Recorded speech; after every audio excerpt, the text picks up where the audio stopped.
All right, let's jump to the Monday night game, Dallas and the Giants in Jersey.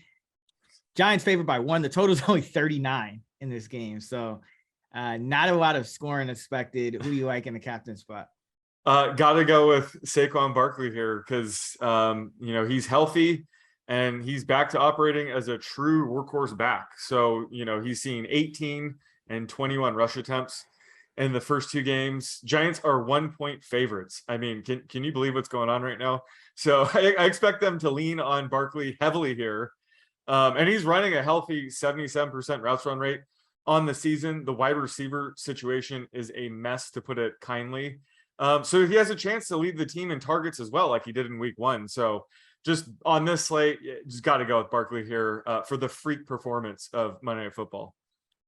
Yeah, I think, Saquon is the top play. I mean, the pivot I would say is Zeke, just because the passing games on both sides, I think could struggle a little bit, but Zeke did see a snap rate increase from 58 to 67% last week. So if the Cowboys, it's a 1-point spread, which means either team could kind of take control of the game and end up in a positive game script. So I think Zeke would be the pivot off Saquon. He's still only caught 2 balls on the year, so it's not ideal. It seems like his passing game usage is going down, but should still see 2/3 of the snaps and has an outside shot at getting 20 touches in the game. Yeah, and he should be sneaky. His rostership will probably be too low here, at least in the captain slot, right? Yeah, because I think a lot of people will go with CeeDee Lamb as well. And yeah, what do you think of? Do you think CeeDee Lamb will be shadowed by Adoree Jackson in this spot? Because Jackson's allowed nothing over the last 10 games. He's allowed, I have the numbers. Yeah, I mean, about 97 yards in his last 10 games. That's your guy, so you know better than me, but that would make sense. And Michael Gallup is returning, so he's going to be limited. I don't know why you wouldn't put your best player on Lamb. And with Dalton Schultz banged up too, it seems like they should put all the resources into slowing CeeDee Lamb here. Yeah, I mean, the thing about it is Jackson hasn't played much in the slot, but Lamb has still been the Cowboys slot receiver this year. He's played 61% of his snaps in the slot. So I would be surprised if they don't move him in there, especially in this matchup. But the Giants, they like to blitz. They like to play a lot of man coverage. Adoree Jackson has played in the slot before. So I don't, it's kind of up in the air. Like, I don't know for sure if he'll do it, because last week he followed around Robbie Anderson and not DJ Moore. Not DJ Moore, huh? Okay. Yeah. So they could put him on Gallup, but that seems kind of weird. Like you said, it would be his first game back. Yeah. He wouldn't be in there every snap, but I think it is something to kind of monitor with CeeDee Lamb. Just, I wouldn't go too crazy, because there's a possibility that you could see Adoree Jackson on him. All right. Who do you like for dart throws?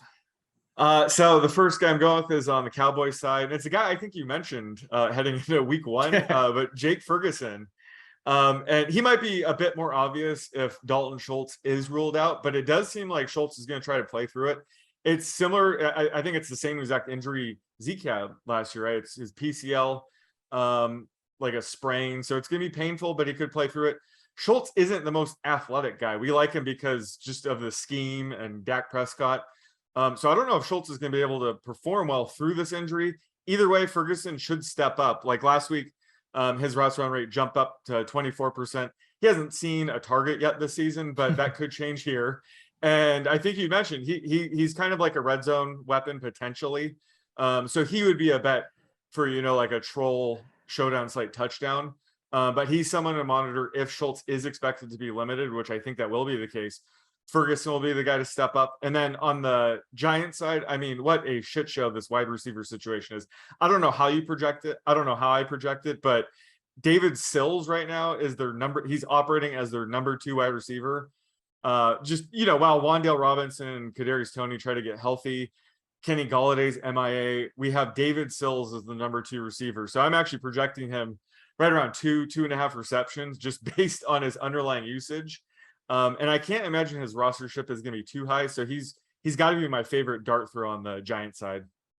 Yeah, I was so you had Dable asked about Galladay, because Galladay's in the media saying I should be playing.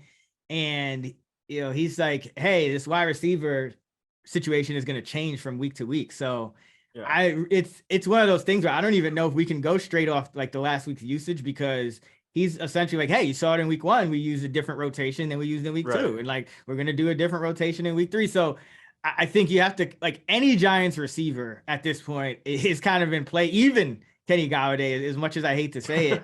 But I would actually go with Kadarius Toney, because I think out of the Giants receivers that really haven't, played a lot, I think he's the one that has the most talent.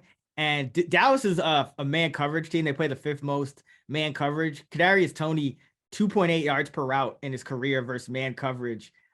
He's got 185 yards on just 67 routes, 14 of 17. So this is really where he excels. He's only got 1.6 yards per route versus zone. David Sills in 25 career routes still hasn't caught a ball against man coverage. He's 0 of 3. I think that's on Daniel Jones too. But he's not very good. I'm not. Yeah, he's not. That he's a good receiver by any stretch of the imagination. Yeah. But what's up with Tony's hamstring? Like, he wasn't able to practice yesterday, I believe. Yeah, I think he's on a plan of, kind of a maintenance plan, because he had I think he had a quote unquote setback last week, but he did play more than he played in week 1. So I'm not too worried about it, but I just think he has kind of the most upside to increase his playing time from where it's been at. He's been around 25-35% so far. Sterling Shepard, though. He doesn't. Oh yeah, Shepard. Yeah, but Tony doesn't need that much playing time anyway to put up big numbers. Yeah. He's obviously arguably the most talented wide receiver on this depth chart. But yeah, week 11 or week 1, when people are freaking out, he only ran around 11% of dropbacks. Like, that was obviously due to injury. He was dealing with this hamstring injury and preseason stuff. So I wasn't worried about that. So once he is healthy, he's gonna be the number 2 or 3 receiver. It just could take some time. So I do like that call, even if he's only running around 30 to 40% of the time. Still, he still has enough potential to break the slate on that that kind of usage. Yeah, but it's really a toss up. I mean, we could think we know, but it's what are you doing with Kenny Golladay? What's your routes run projection for him right now? Like, these are the things that I just don't know what to do right now. I have him at about 20%. So he's okay. He had 5% last week and 71% the week before. So going with about 2/3 of last week and 1/3 of week 1. It'll probably be 0 or 70, right? So we're just kind of hedging our bets. And is this the week Dable really throws a curveball and Darius Slayton plays like 80% of the snaps or something? Like, that could happen too. I mean, I know, right? He's another one that's been better against man coverage in his career. So I mean, you would think, like, if there was a matchup for Slayton, it would be this one. But Slayton, I think, would take the snaps of David Sills, I would think. So I don't know how, because I think Sills, Slayton, and Golladay essentially would all play like that X receiver, right? And then your guess is as good as mine. But wasn't CJ Board pretty good against? Is he on their practice squad? Nah, he just got signed by the. He got signed by some team. Okay. So he's Chargers. The Chargers. Squad. Yeah, no, the Chargers just picked him up. Okay. If he was elevated and he was playing, I might project. If they elevate another receiver after, they already got 7. Yeah, can Wandale and Tony just get healthy, please? Just save us. Yeah, and that's another thing that's hard to figure out, because Wandale got hurt, so we don't know where his playing time would have been if he hadn't. So even when he comes back, it's going to be tough to project all these guys. But yeah, it's the moral of the story is any one of these Giants receivers can hit, or none of them could hit, because the total's 39. So maybe just use. All right, I can't let you get out of here without asking. Is Chris Myarick? Myarick, yeah. So he already has a touchdown this year. He's sort of a quasi tight end fullback, like a Wesco. Yeah, like an H-back. An H-back. So is he an option, or is this finally the first Showdown Slate where we're just kind of ignoring fullbacks?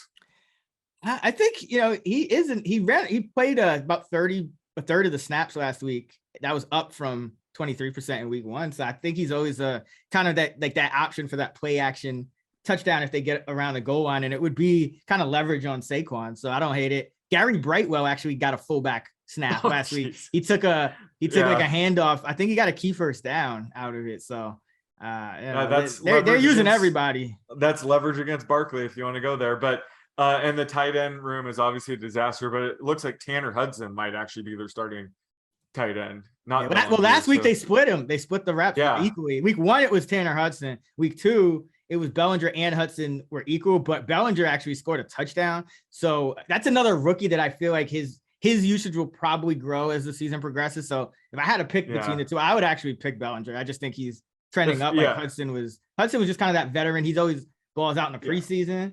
But we saw Bellinger made a play last week. Yeah, if you really want to get down in the muck, you can target either of those tight ends. What we should say is the defenses, and total is 39. Daniel Jones, turnover prone. You got Cooper Rush, who the Giants are going to blitz a ton. He's actually been really good against the blitz this year, 9 of 10, 110 and a touch. But I think that could still create some big plays if the Giants are blitzing a lot against Cooper Rush. So, I think the defenses got both good, better bets for a touchdown than usual. I could see Rush, kind of forcing it to CeeDee Lamb at times, maybe not being on the same page with Gallup. I'm not sure how much practice time they've had together, but certainly this is a slate to target both defenses. Saquon, Zeke, stacked with both defenses, and then you just take your pick as the last two guys and have like $5,000 left over. You don't want to spend all your salary on this.